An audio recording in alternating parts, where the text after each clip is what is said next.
એક તરફ ક્ષત્રિય સમાજનો ચરમસીમાએ પહોંચતો આક્રોશ અને બીજી તરફ જોરો શોરથી ચૂંટણીના પ્રચારમાં લાગેલા રૂપાલા લાગે જેમ પોતાના કરેલા બફાટને ભૂલી જ ગયા છે અને ક્ષત્રિય સમાજને અવગણી રહ્યા હોય તેમ ચૂંટણીના પ્રચારમાં મંડી વળ્યા છે। ત્યારે હવે રૂપાલા ચૂંટણી પ્રચારમાં બેટ પણ બતાવી રહ્યા છે। શું છે સમગ્ર મામલો તે જોઈએ આ વિડીયોમાં। નમસ્કાર, હું અમરીન અને તમે જોઈ રહ્યા છો નિર્ભય ન્યૂઝ। રાજકોટમાં લોકસભાના ભાજપના ઉમેદવાર પરસોત્તમ રૂપાલાનો પ્રચાર જોરો શોરોથી ચાલી રહ્યો છે।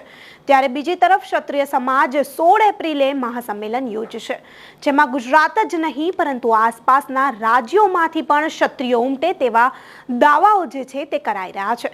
લાંબા સમયથી ચાલતો આ વિવાદ હવે થાળે પડે તે માટેના પ્રયાસો પણ એક બાદ એક થઈ રહ્યા છે।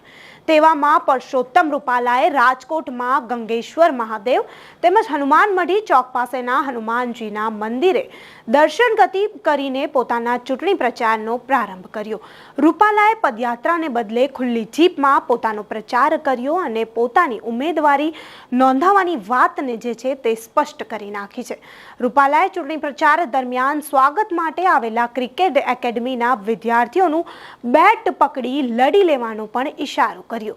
રૂપાલાના ચૂંટણી પ્રચાર દરમિયાન રૈયા રોડ ઉપર એક તરફનો રસ્તો જે છે તે બંધ કરી દેવામાં આવતા ટ્રાફિક જામના દ્રશ્યો પણ સર્જાયા હતા।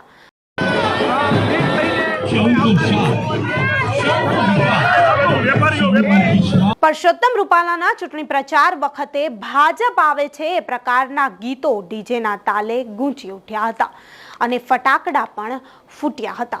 આ દરમિયાન રૈયા રોડ ઉપર હનુમાન મઢીથી રૈયા ચોકડી સુધીનો એક તરફનો રસ્તો જે છે બંધ કરી દેવામાં આવ્યો હતો, હવે જેના લીધે ભારે ટ્રાફિક જામ પણ સર્જાયો હતો।